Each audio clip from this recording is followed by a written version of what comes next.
2500 বেনারস থেকে দেওঘর যাওয়ার বন্দে ভারতে চেপে বসলাম। পৌঁছানো লক্ষ্য গয়া। চেয়ার কারে ভাড়া পড়লো 755 টাকা। যেমন এসি চেয়ার কার হয়, 3/2 সিট, সঙ্গে বড় স্ক্রিন। মাঝখানে সাসারামে দাঁড়িয়ে সকাল 9:10-এর মধ্যে পৌঁছে যাবে এই ট্রেন গয়া। পরিষ্কার বিরাট বাথরুম, সঙ্গে শুরুতে 1 বোতল জল, তার সাথে চা বিস্কুট। ব্রেকফাস্ট দিয়েছে এবং তারপরে দিল ব্রেকফাস্ট। দিয়েছে ব্রেড, তারপর এটা কি দিয়েছে, মাদার ডেয়ারি, ব্লুবেরি, একটা দিয়েছে কেক, তাই তো, মাফিন গেছে, অমলেট, আর একটা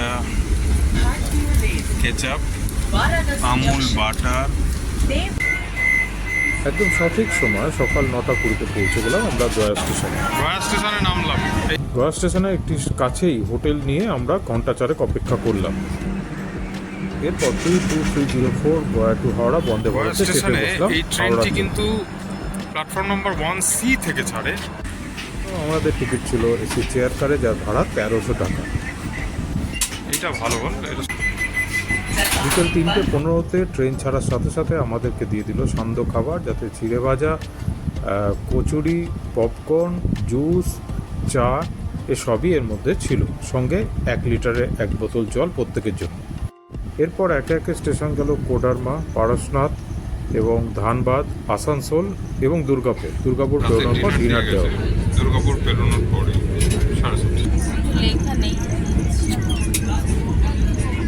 চিকেন। চিকেন পরোটা গরম আছে, হ্যাঁ গরম।